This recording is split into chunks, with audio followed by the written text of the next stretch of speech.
Contrary to popular belief in most Western cultures, Islam is a religion that preaches peace and tolerance. Yes, Patricia. If Islam truly is a religion that preaches peace, then how come the world's most troubled spots, the West Bank, Afghanistan, Pakistan, Iraq, they're all plagued with Islamic terrorism? Well, that depends on your definition of terrorism. Some might argue that the US invasions of countries like Iraq and Afghanistan are also acts of terrorism. No, those were acts of war to get rid of despotic regimes. Or means of getting at a country's oil. Conspiracy theories. Well, may I? Yes, please. Go ahead, Reza. Mr. Khan is right. I mean, if we're talking about terrorists, the world's biggest terrorists are the white superpowers. Come on now. No, really, stop and think about it. Explain 9/11. Okay. Do you know how many people died in the Twin Towers strike? Around 3,000. And do you have any idea how many people died in the bombing of Afghanistan? Take a wild guess. More than 15,000 people died. And that's just conservative figures. About 50,000 tons of explosives were dropped on innocent civilians. Men, women, children. Yeah, but that was because of the Taliban. Now that you brought it up, did you know that the Taliban was a creation of the CIA to fight the Russians? Whatever. They were still harboring terrorists. Yeah, right. Terrorists that were never found. Just like the weapons of mass destruction that were never found in Iraq. Do you want to get into the death toll in Iraq? 500,000 civilians. We're just here, man. We're here, and we are gonna fucking find these weapons. We're searching for evidence. We're looking for What? weapons of mass destruction. Weapons of mass destruction. That's right. I don't give a shit what anybody says. They're here. Huh? Ooh, did you like that? Did you miss me, huh? Oh, let's go time for you. You ready? Huh? Whoa, whoa, whoa, whoa, whoa! Good. You ready? Here you go. Here he goes. Come here, Salazar. Come here.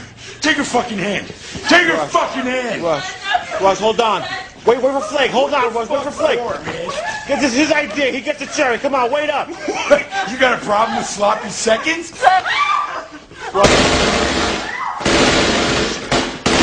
Holy shit. He tried to use this on me. Motherfuckers. Those motherfuckers. What the fuck do you think I did? Who the I fuck? fucking killed them all. I killed them all. Every fucking one of them. Fucking all gone, baby.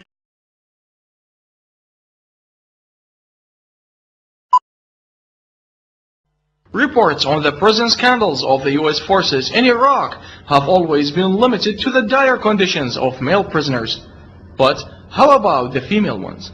While the US-led forces claim that there are only 13 Iraqi women being held in the US custody in Iraq, some Iraqi officials and human rights activists believe that there are more than 100 female prisoners in the occupiers' prisons. Human rights organizations and ministries are not allowed to visit the prisoners. We have received reports uncovering that there are more than 100 females inside U.S. prisons for long periods of time without being charged. According to former Iraqi prisoners, the Iraqi female prisoners are being held in dire conditions, being raped and forced to striptease before the very eyes of their male guards. Most of them suffer terrible humiliations.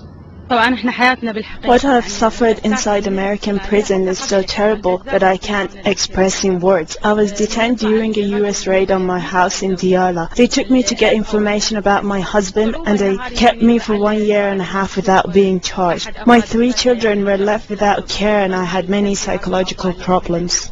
Not all of the women have been detained on charge of complicity in anti-US campaigns. The charge of most of them is only being married to Iraqi wanted fighters. The occupiers use their arrest as a mean of putting pressure on Iraqi fighters. Most human rights activists in Iraq have urged the world community to bring to trial the violators of human rights in the war-stricken country. But so far, no step has been taken in this direction. Hussam Al-Bayati, Press TV, Baghdad.